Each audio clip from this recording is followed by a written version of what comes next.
Hey, it's GW coming to you live once again. We got another video pick. This one's from 1989, so we're going back into the vaults with this one. This is called The Dream Team, as you could tell. As far as I know, a few people have heard about it, but the people who have heard about it pretty much will remember it for a couple of reasons. For one, look at the cover. You have the star power of Michael Keaton, Christopher Lloyd, Peter Boyle, and Stephen Furst. And then if you read the caption underneath it, it said, if they knew this city was crazy, they would have stayed in the asylum. Now, what this alludes to is that these guys are mental patients. Michael Keaton plays Billy Weitzman. He's a habitual liar with a violent streak. But he's also very comical. In fact, this movie has rubbed off on me so much that I have a picture. Right after I saw it, we were in Universal Studios, and I was trying to act like Michael Keaton's character, Billy Weitzman. It's pretty crazy. Christopher Lloyd plays Henry, who thinks he's one of the staff at the asylum. Peter Boyle, he's just nutty all around. His name is, I can't remember, Jack. Sorry about that. I think I'd have this memorized, but it has been a while. Peter Boyle thinks he's New York's version of Jesus Christ. And then you have Stephen Furst, the late Stephen Furst. And some of you saying, well, Stephen Furst, I know that name. He was in Animal House. He was in Animal House. He had passed away not too long ago. This is probably an underrated role for him. He plays a couch potato who goes around saying, anything from TV.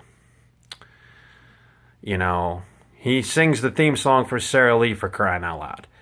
But this movie is about the four of them who are under the care of their doctor. And they go to a baseball game in New York. And one has to think this is a setup for some crazy adventures, and you're right. What happens in the movie is that the doctor is robbed and mugged and shot. Don't worry though, folks, he doesn't die. This is a PG-13 comedy and sets up for the action to come. One of the most memorable sequences, and if you see it, you will not be able to get out of your head, is Peter Boyle coming across a New York cop who is towing their car. And the conversation in the scene goes something like this. The cop says to Peter Boyle's character, "You need to move your car." And Peter Boyle ignores him. Cop says, "You know what? All right, boys, tow it." Peter Boyle turns around in very true to character form, like I said, he thinks he's Jesus, and says, "You cannot tow the car of the living Christ." That line has you on the floor like nobody's business.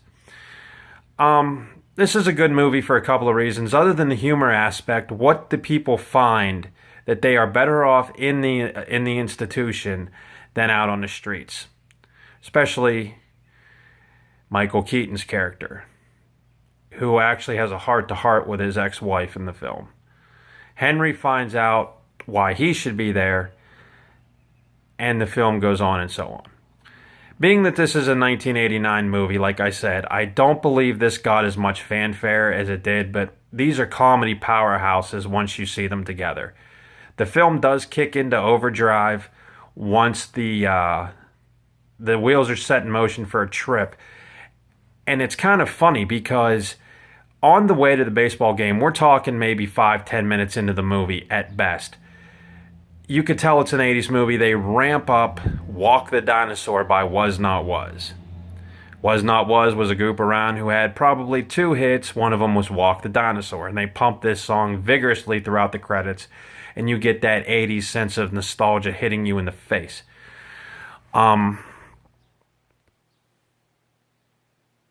As I said, Walk the Dinosaur hits you right in the face. The other thing that's interesting is that these mental patients are not only forced to deal with their past lives and why they're in the institution, but they also are forced to get their doctor out of corrupt cops' hands. It's pretty good. Like I said, I give it about a 10. Like I said, much underrated. But this film, like I did say once before, had an influence on me. I'll never forget that picture. My mom, shows it vigorously sometimes.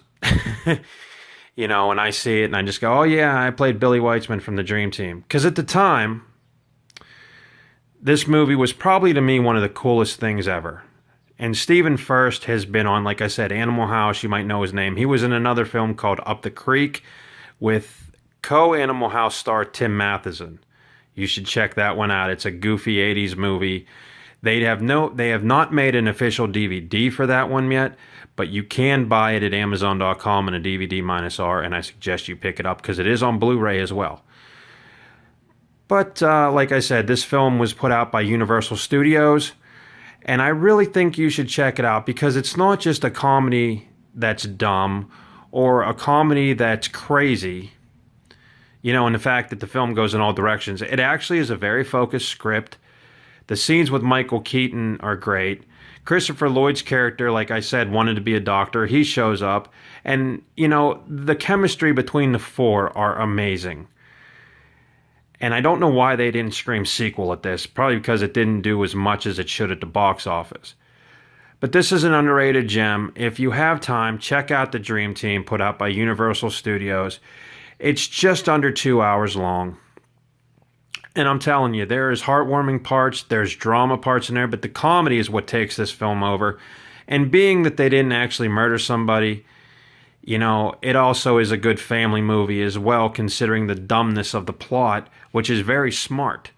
You know, I don't know any other 80s movies that puts inmates outside the asylum and has such a good time doing it. And, you know, if you're an Everybody Loves Raymond fan, you'll love Peter Boyle's antics. If you like Animal House and you haven't seen this by Stephen Furst, you should check it out. His character is probably one of the hardest to master because he had few lines and had to sing commercials. You know, you ask me to sing a commercial, I'll probably screw it up, you know, 4 times before I get it right. But he does it flawlessly, and you believe these people have the conditions portrayed in the movie. So I recommend The Dream Team. Like I said, underrated gem from the 80s. And tell me what you think if you see it, you know, and I hope people now go check it out.